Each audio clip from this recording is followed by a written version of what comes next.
Whoever you may be, wherever you may live, this program contains material and information that is vitally important to you and your future.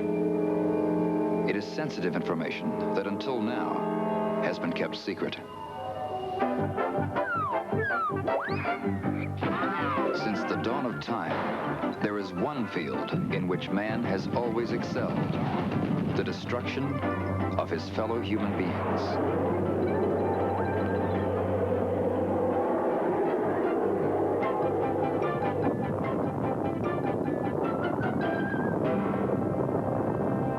He told Dr. Russell that he should take this information and lock it up. And in 1,000 years, it should be released. He said the people of the earth are not ready for this information. It has been so long since the need for the experiment to be kept secret has been that I think the time has come to use the possibilities of such a secret, not for military use at the present time, but for the use of science and for the use of knowledge. It not only disrupted radio, but it did other things. It burned all of our wiring in the plane. It would blow fluorescent lights completely off the wall that might be 2 floors away. The crew had not been psychologically prepared for what would happen to them, and they ended up very badly. Some of them, has been fairly well established, died as a result. Others spent years, according to their own statements, in Navy hospitals. The NSA's argument was of such substance as to not require release of the documents because of the possible effect on the national security. Now, if that isn't cover-up, then what is it? Here we have an agency of the U.S. government saying we've got 131 documents about UFOs. We will not release them to anyone, including the judge, because of the sensitive nature of the materials involved. Best case can definitely be made against CIA. Definitely. The CIA has refused time and again to surrender information which the Air Force acknowledges they received, Army acknowledged they received, FBI would have acknowledged they received, things typically routed through National Military Command Center. We've gone for main engine start. The thing that we need now is we need a breakthrough in a new concept in propulsion. That when we talk about chemical propulsion, we've stretched it just about as far as we can. What we need is an anti-gravitational device or something like that. And do you think that is possible? Who knows? Anything in the future is possible. We even got a patent later on. I got a patent on a magnetohydrodynamic device that was very similar to the flying saucer. In fact, it was developed from a combination of all of the ideas of the flying saucer. In the name of the 12 colonies of man, I demand the release of the humans. Yes, go ahead.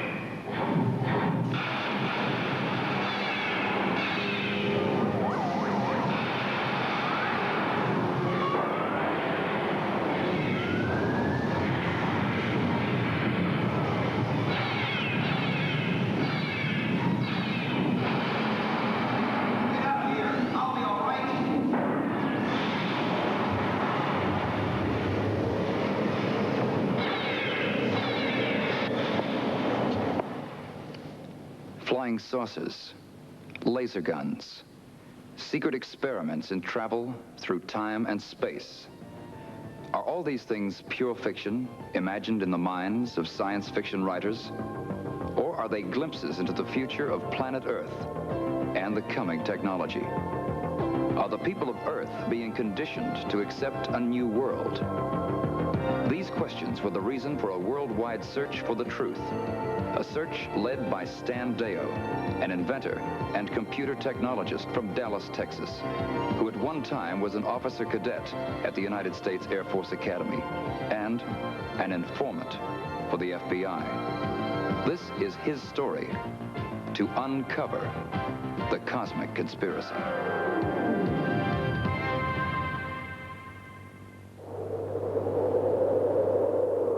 Colorado Springs, United States Air Force Academy. This is where it all began for me.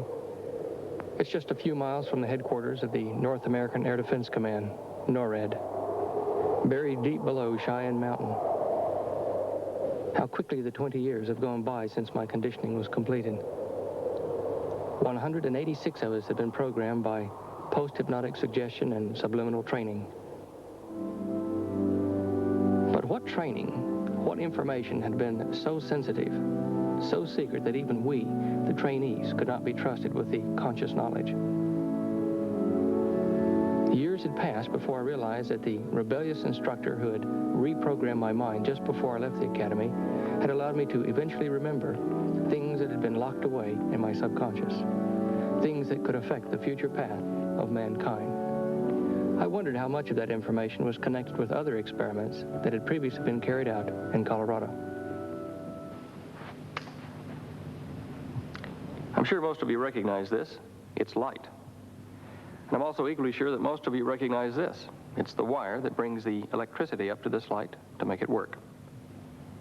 But how many of you know the name of the man that invented the system that makes this electricity?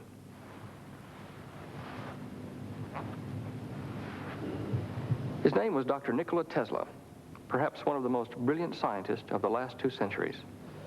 Tesla was a Yugoslav, born in Croatia of Serbian parents in 1857. For over 50 years before his death in 1943, he was a citizen of the United States. Tesla set up a laboratory at Colorado Springs where he could study the fantastic displays of one of Mother Nature's most awesome powers, lightning. Finally, he emulated nature itself by creating man-made lightning. This genius not only invented alternating current electricity, but also the electric induction motor, the basis of all electric motors today. He transmitted power through the earth, enough to light 10,000 watts of filament globes at a distance of over 25 miles. His work led to the world's first hydroelectric power station at Niagara Falls. At a spectacular and unbelievable demonstration in Madison Square Gardens in 1898, Tesla caused a sensation with the successful operation of the world's first ever remote-controlled device.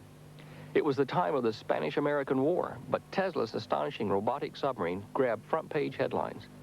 If this submarine were loaded with dynamite, the Americans would have had an awesome new weapon. In Tesla's words, a race of robots. The press and the public of the time could see the potential of this new device, even though the U.S. government could not. But his greatest dream was to construct a tower on Long Island, New York. The purpose of this tower was to transmit pure electrical energy, without wires, around the world. With this form of energy, he foresaw many great things. In this book of 1919 is an article by Nikola Tesla entitled My Inventions.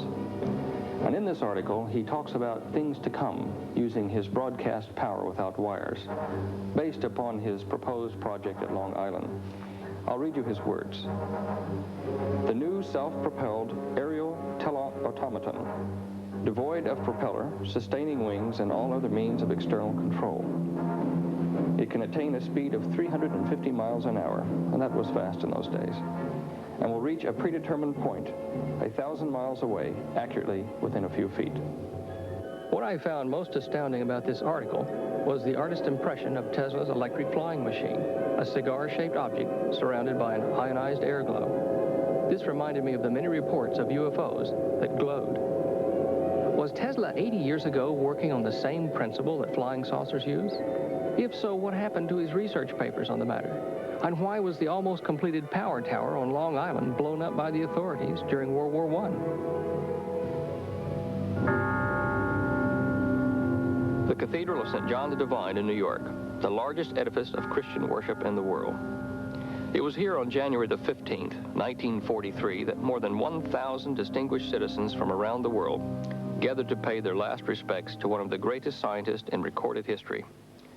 This greatness gave us the first radio broadcast in 1896 over a distance of 25 miles, 2 years before Marconi, who was credited with the invention of radio. He gave the world a system of electric power, which 80 years later has not been surpassed. He invented and patented over 900 different electrical concepts and devices. Are these ashes all that remain of this man, who even made it possible to bring down lightning from the heavens in the sight of man anywhere on the globe?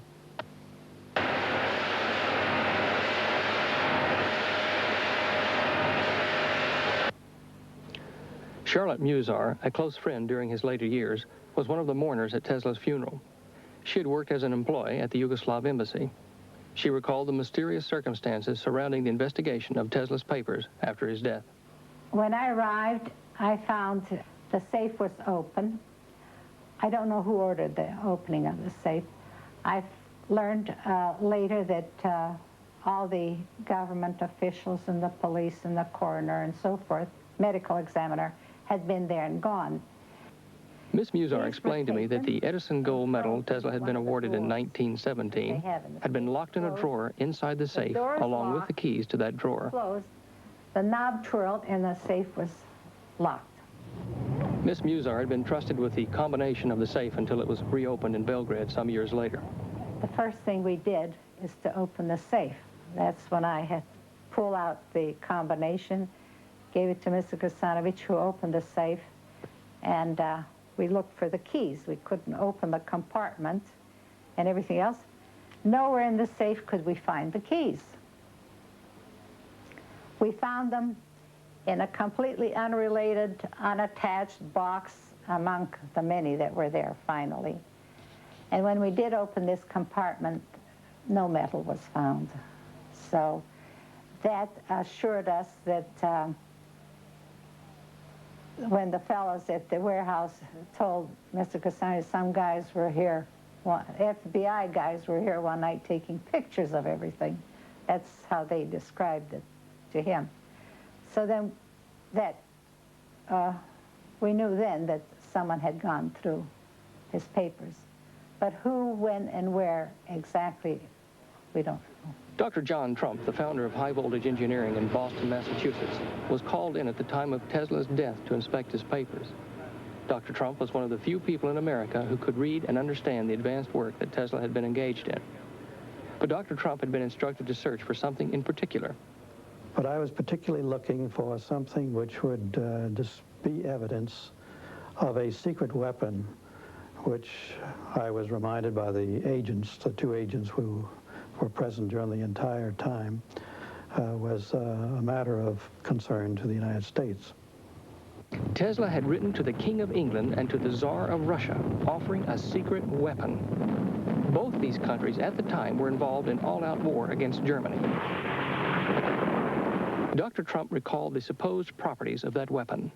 It had the capability of acting at a great distance, of being destructive to flying objects and things of that kind at a place which was remote from the source. This is the safe of Nikola Tesla. It once contained his most prized possessions, his most secret papers. Miss Musar had arrived too late to know who had opened Dr. Tesla's safe or what had been removed. And Dr. Trump had found nothing which he considered dangerous or a secret weapon. Tesla had been a naturalized American citizen for 54 years, so why were his papers seized by agents of the custodian of alien property? I suspect that governments other than those of the United States, England, and Russia were interested in the inventions of Dr. Tesla.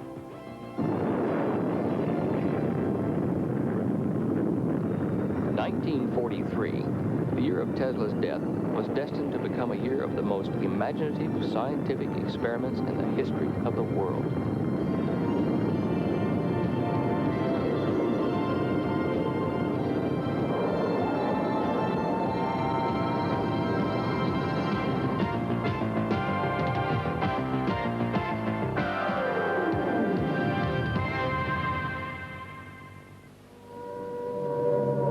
In 1943, while England was reeling under the impact of guided missile bombardment from German-controlled Europe, America was involved in one of the most amazing and fantastic experiments ever devised by man. Codenamed Project Rainbow, the objective was to place two massive toroidal electromagnets around the hull of a ship to make it disappear. The only thorough investigation of this highly classified and bizarre experiment has been carried out by Charles Berlitz and William Moore, co-authors of the Philadelphia Experiment.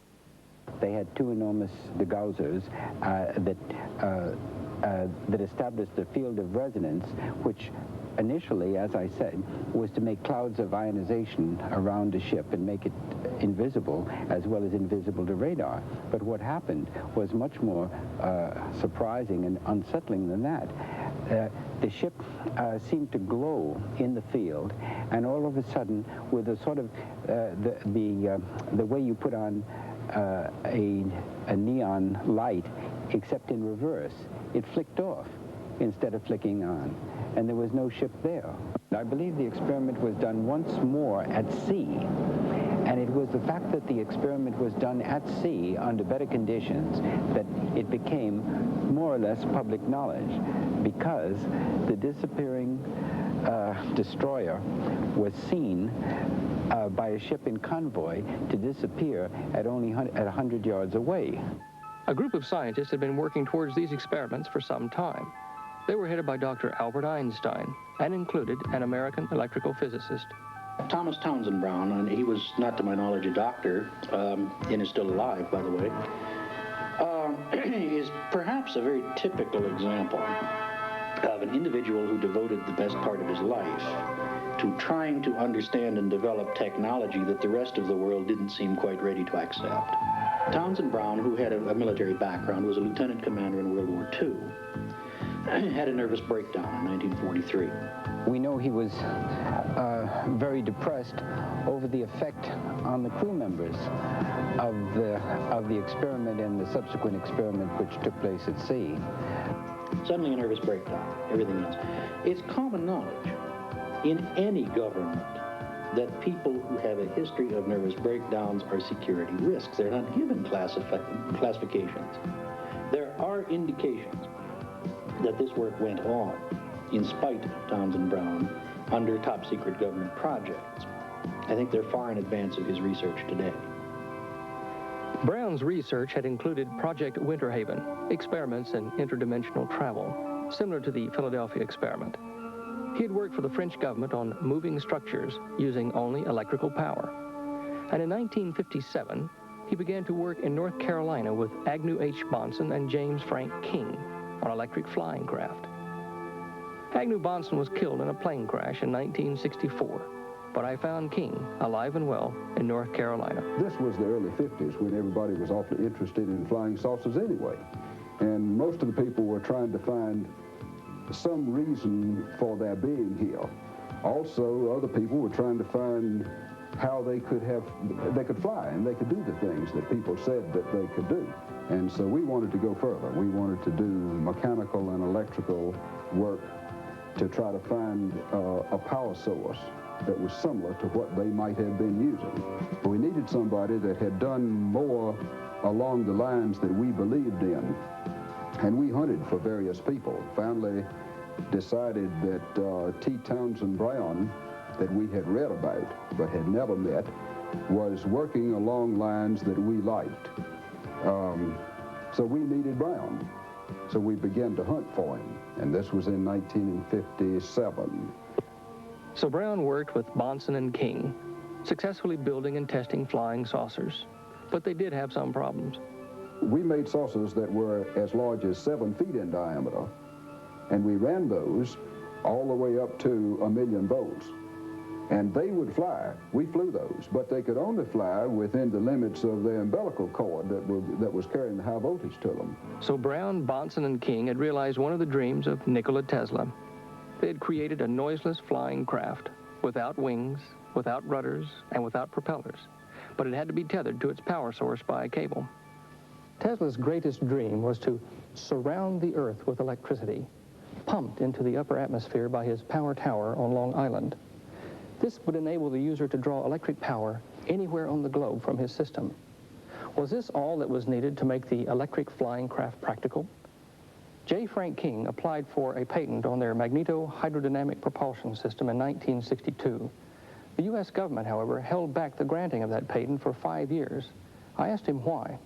The patent office understands, each patent examiner understands that any device that could in any way affect the national security would have to go into a special section of the patent office. And so certain types of patents, certain flying machines, weapons of different types, all go into this special part of the patent office, and they won't release it to the public. In fact, they even send people around saying, we'll do bad things to you if you talk about it until we release it. And they finally did release it in 1967. In the meantime, as far as I know, there were no government tests or anything else run on it. I've never read any reports that have been written by researchers, government researchers on it. But I imagine there must have been some report written on it to have released it. Patent number 1310990, lodged on 11 December 1970 by British Railways, detailed the technical data required to build a space vehicle powered by fusion energy. The space vehicle is circular in shape, and the primary source of particle emission is an array of lasers. However, in the middle of 1982, it was announced that the program had been abandoned. My real-world job, if you want to put it that way, is in the Space Shuttle program. I'm project manager for spaceflight operations for the McDonnell Douglas Corporation. And you are you're stationed at the... I'm stationed at the Johnson Space Center in Houston, Texas. Mr. John Schuessler is also deputy director of a worldwide organization known as MUFON. Yes, the Mutual UFO Network's an international research and investigative organization dedicated to the study of the UFO phenomenon. And it's international because the scope of this problem is international. UFOs are seen everywhere, and they're poorly investigated in so many areas. And MUFON was put together by a group of specialists that really wanted to do more than just look at lights in the sky or chase the silly world of UFOs. We wanted to do something realistic about it. We feel there's pay dirt in the study of the UFO phenomenon. Whether it be psychological or an engineering problem, it's still going to be worthwhile. So we have consultants the world over, as well as investigators and just subscribers that contribute on a daily, weekly, monthly basis. Mr. Schuessler and the Mutual UFO Network seem to be the only credible organization in the world today carrying out objective, scientific investigation of the UFO phenomenon, even in advance of government research. I say they seem to be, but I don't believe so. In the mid-1970s, a group known as Ground Saucer Watch filed a lawsuit against the Central Intelligence Agency. This was done under the Freedom of Information Act. This lawsuit was carried on by a group calling itself Citizens Against UFO Secrecy, or CAUSE. Finally, in 1978, as a result of this lawsuit, 900 pages of information relating to the CIA investigation of UFOs were released. These 900 sheets are supposed to be all the available information the CIA had on UFO investigation up to 1978. In December '78, when the CIA released about 900 sheets of paper, of which these are some, I went through them with a fine-tooth comb. There were lots of duplicates. For example, if Mr. X in the CIA had written a memo in 1952 to his associates, Mr. Y and Mr. Z, and maybe Y had made some notes on the margin, when the CIA purged their UFO files and released copies, they would release a copy of X's memo plus the copy of that memo that went to Y plus the one that went to Z. So there were a lot of duplicates. Philip Klass is the senior electronics editor for Aviation Week and Space Technology. Out of those 900 pages, there were about 250 sheets over a 33-year period, and that had something of value. At least I felt it did. That means that on average, the CIA, the entire agency, wrote about 8 to 10 sheets of paper per year on the subject of UFOs. I venture to say that if we could get the CIA to purge and release documents on hiring prostitutes for visiting foreign dignitaries, there would be 10 times as many sheets. 8 to 10 sheets per year from the entire resources of the Central Intelligence Agency. Obviously, all available information was not released. Stephen Stoics, administrator of CAUSE, explained why. Basically, what these government agencies will do, what the CIA will do, is ask for every available specific on a document. If you don't know the precise date time group, if you don't know the precise originating agency, if you don't know very exact details of the incident, they won't acknowledge its existence. If you're one day off on the time group, there's a very carefully worded response stating, we know of no such incident on day in question. They don't respond to blanket questions because they don't have to.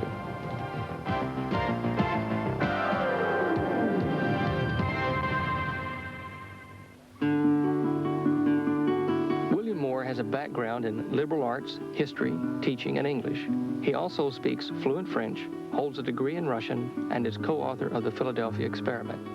Stanton T. Friedman holds bachelor's and master's degrees in physics and spent 14 years working on classified government programs in high-power electric propulsion. Since 1970, they've been lecturing in schools and colleges across the United States and Canada on the presence of alien craft around planet Earth. I'd arranged to meet them in the small Arizona town of Prescott, where they'd been invited to deliver their lecture at the Yavapai College. We have been told that the Air Force was the chief agency involved in the investigation of UFOs. We have been told about Project Grudge, Project Sign, Project Blue Book. And we have been told that these are essentially the only efforts by the Air Force to investigate the phenomenon of UFOs. And that Project Blue Book was closed in 1969, and that its records in 1975 were transferred to the National Archives. And so if you write a letter of inquiry to the government, any agency of the government, you invariably will get the same answer. The government's files on UFOs were transferred to the National Archives, Project Blue Book. Material is totally available, and it can be viewed or obtained from the National Archives. There's only one thing wrong with that statement, and that is that it is not true. And it becomes increasingly clear that they have known a great deal, and that they have been keeping it from the American public for reasons known to the government. I'd arranged for Stan and Bill to meet me in my motel room the next day.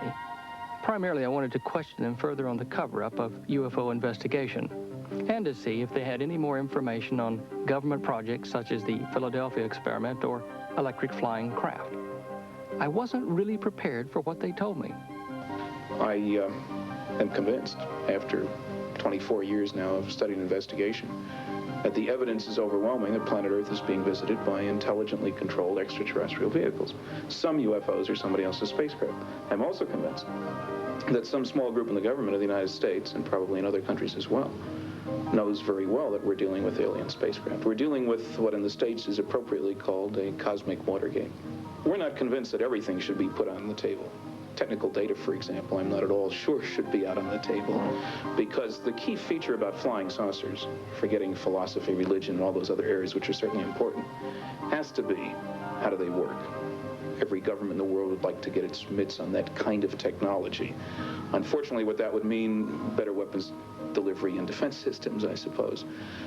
And so I don't think that data should be put on the table unless everybody puts all their data out on the table. And we both feel that it's very, very important for the future of the race to recognize at some point in our sociological development that we are planetary creatures. That is, members of a planetary society, as opposed to nationalistic creatures, members of individual, in this case 158 now different tribes, essentially countries, on the same planet. I think that once that realization is made, that we begin to think of ourselves as members of the human race on planet Earth. The thing about governments, though, most governments, is that priority number one is to stay in power, whether they're elected governments or despotic governments. Yes. Staying in power is the key. And I think in the United States, for example, any president that stands up and says, look, we've been lying to you for 35 years. We have had positive proof of their existence. We can't reveal the technical data, but we've known it. We've had our reasons. Is going to immediately be accused of being a liar, quite straightforwardly, is in danger of losing the next election, is risking his political skin, so to speak. In the United States, that could be done by a president who had been elected twice in a row, because you can't run for a third term now. We haven't had such a president since General Eisenhower. Frequently, the question most asked, why, if they are coming here, haven't they chosen to contact us? Why don't they land on the White House lawn and make themselves known? And say, take me to your leader, of course. That's the common joke in the States. That's right. The only problem is there is no leader to be taken to. Nobody speaks for the planet. There's nobody who speaks for planet Earth. That's true. Certainly not the President of the United States does not speak for 4.5 billion That's right. He's got enough trouble talking for his own staff lately. But yeah, I think maybe the prerequisite for their communication with us is that we talk to them first. We ask them to talk to us as a planet. Now, there's been almost no thinking along that line. I was at a television station of all places and had to wait between interviews. I was doing like 3 different things there, and there was time in between. I was introduced to the station manager. We talked, and he said, gee, you ought to talk to Major Jesse Marcel. He handled one of these saucers that crashed. Well, that was kind of a good lead. He gave me the town that Jesse lived in, and I contacted Jesse, and he told me a very interesting story, sounded very straight. He couldn't remember the exact date, said it was in all the papers. I got that story and passed it on to Bill, and he found the newspaper articles, and we checked a whole bunch of papers. Jesse was right on, and everything he had said. So he gave us an independent check on him. That was one part of the story, and that dealt with pieces of material that were found that apparently had exploded from a vehicle going by in the sky, 70 miles outside Roswell, I guess, out in the boonies. Outside Roswell. Yeah, well, New Mexico is a very big place. It's the 34th largest state, maybe the 5th, and it doesn't have a high population. It's got a lot of mountains and desert. At that time, it had fewer than 1 million people in an area of 125,000 square miles, something like that. And they're mostly in the cities, and it was an area where there was an enormous amount of classified government research going on. That's the place where the atom bomb was first tested. It's where it was developed. It's where all the early rockets after the Second World War were fired, captured German rockets at White Sands Proving Ground. It was where the secret city Los Alamos was. There were a number of other Air Force bases. You could hide an army there. And you had a whole host of people who were very patriotic after the war when they found out that the atom bomb was developed there. Then they knew that there was a reason for the security that they'd run into. He was the intelligence officer of the only atomic bombing group in the world, the 509th Bomb Group. They found all this stuff covering the ground 3/4 of a mile long, maybe a 1/4 mile wide, kind of V-shaped. And they filled up a truck with it and half a car with it, brought that back, leaving plenty there, which was later vacuumed up by military people, as the local people said. But that was only part of the story. The other part is even more fascinating because it involved apparently the crash of the rest of the vehicle, 100 miles or so west of there, and bodies were found on board that, and the military carted that off. Any description of the bodies? Oh, yes. Very quickly, between 3.5 and 4.5 feet high, 85 to 95 pounds, essentially hairless, a head larger in proportion to the body than a human head would be, but not larger than a human head, widely spaced and deeply set eyes, no apparent protrusions for ears or nose, nares and ear canals present, but not the protrusions that a human would have. Very small teeth, and unusually 4 fingers instead of 5, and working in quite a different way. They seem to be articulated in the sense that they would work something like this, with this finger up here being sort of folding over these 2, being less useful, but these 3 being the graspers. The hairs on the back of my neck were standing on end. What I was hearing couldn't possibly be true. But here, these 2 university-educated men, one a scientist, the other an author, believed every word they were saying.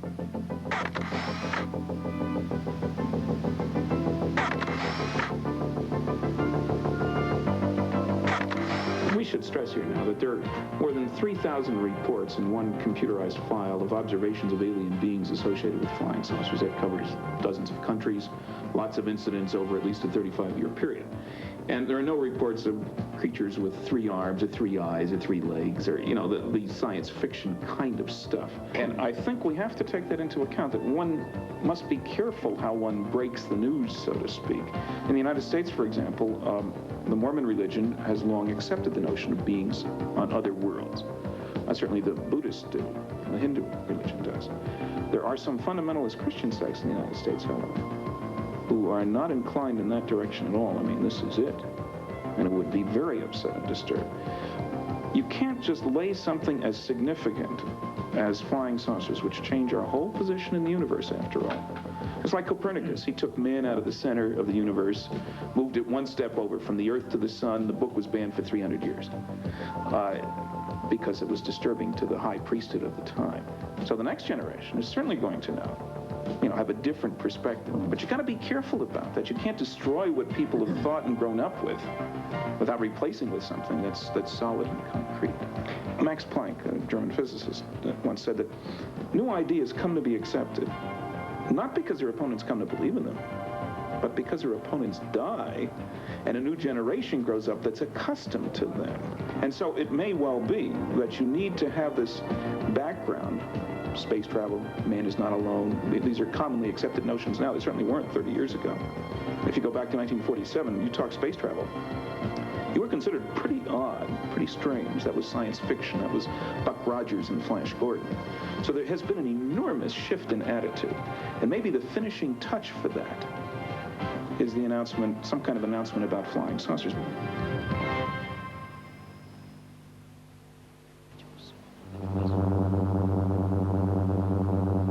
In 1959, the United States government, the Air Force, and the Army contributed to the development of a flying disc. It was constructed by A.V. Rowe of Canada and was known as the Avro Car. In the most recent configuration, with the addition of the pneumatic control booth, the vehicle displayed stable flight characteristics at a height of 3 feet and at speeds up to 30 knots. The wind tunnel test data showed, however, that the focusing ring control, though it had been developed for satisfactory hovering, was not good enough for forward flight, and that fairly extensive modifications were required to add an improved forward flight control system. Testing was therefore discontinued until the two vehicles could be modified in readiness for further wind tunnel and flight test programs. But those modifications were never made. The program was officially abandoned in 1962. But in effect, the Avro Car proved that a vehicle of this kind could in fact fly. Does it seem pure coincidence then that 1962 was also the year that J. Frank King applied for patent on the magneto-hydrodynamic system of propulsion? King had told me of Agnew Bonson's visions of the future, which he had expressed in his book, The Stars Are Too High. He wrote it because he was interested in a number of things that this would put before the public. One is the tremendous physical and psychological power that a country would have if it alone controlled a machine like a flying saucer. He was interested in politics, but never a politician. He was more scientific than he was politically inclined, but he was highly interested in, well, his Council of Eight that he sort of coined. The Council of Eight is a group made up of a group of 8 people drawn from the world. And these are influential people, not politically inclined people. They could be scientists, they could be other people. And he was working toward the end of his lifetime trying to really establish that. To start off with, it was a thought that he put in his book. His book included the flying saucer, the Council of Eight, the devastation that a machine like this could cause, or the possibility that maybe it could draw people together. If all of a sudden you have a weapon that's so powerful that there's no countering it, then no one should own it. And maybe the weapon should be destroyed, and everybody recognized that, we just shouldn't do that. It parallels atomic energy right now. But the saucer would have been that type of device. And so I think he had philosophical reasons for wanting to write a book like this. There were a lot of things that he wanted to bring out, and did bring out in his book, The Stars Are Too High. Rear Admiral LaRocque is the spokesman for the Center for Defense Information in Washington, D.C. We stand for strong national defense. We think war is a pretty stupid way to settle international difficulties, and nuclear war we think is insane. The worst single problem facing planet Earth today is overpopulation. The only effective method demonstrated to date that can control this overpopulation is war.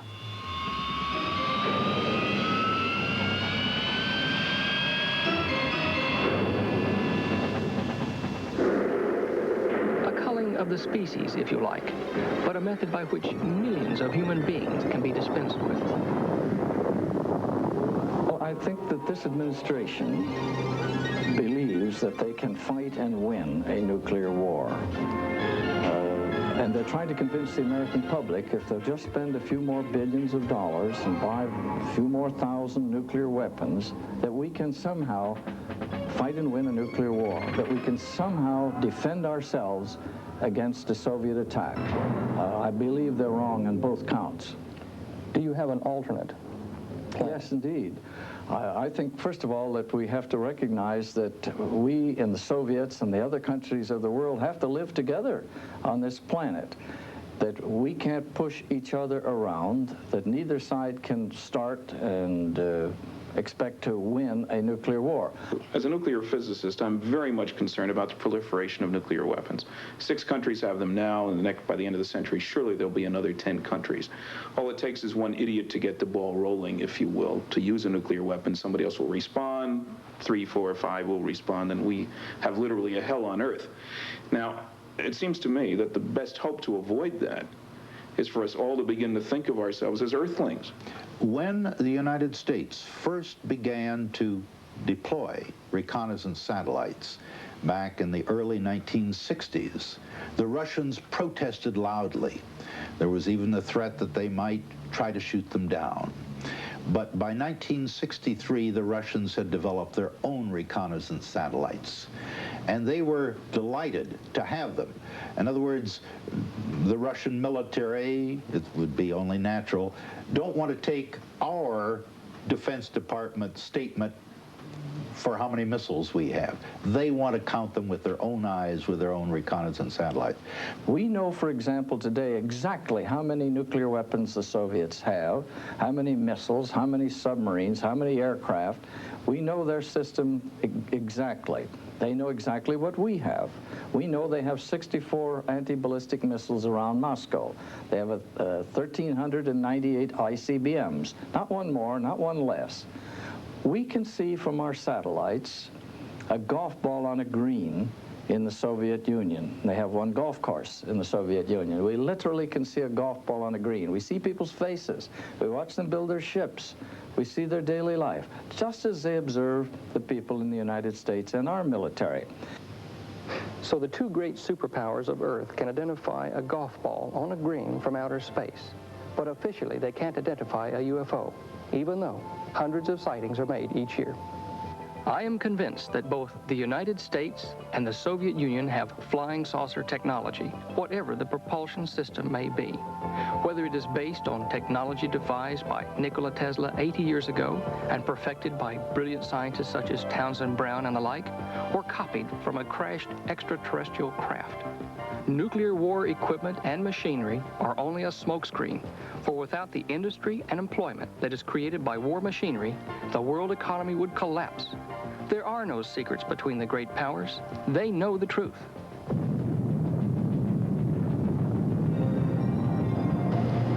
Now, in light of the documentary you've just seen, you may find yourself at some future date in a dilemma. And that dilemma may come about on that day that the world goes into possibly World War III or economic chaos, whatever. On that same day, you may find that the world is magically saved or appears to be saved by the arrival of super technology, such as we've seen that the Earth has had in its back rooms for 30 years. Your dilemma will be to determine whether these so-called humanoids from space or time, whatever, are real or are they imposters. Silence, foolish mortals, your fate is sealed. What is the standing order of your imperious leader? By your command, the total extermination of the life form known as man. This group will make a tasty meal for our Bovian allies.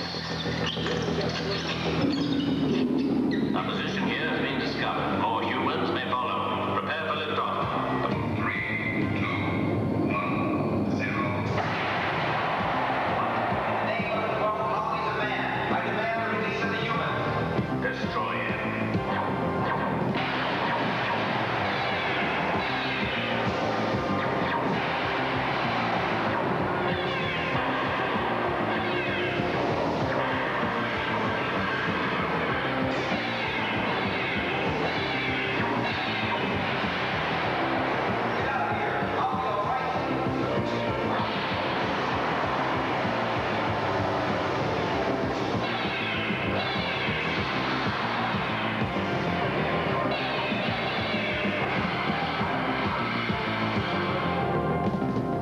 After seeing the Battlestar Galactica set here at the Universal Studios tour, I'm even more impressed with the illusions that man and his technology can produce today.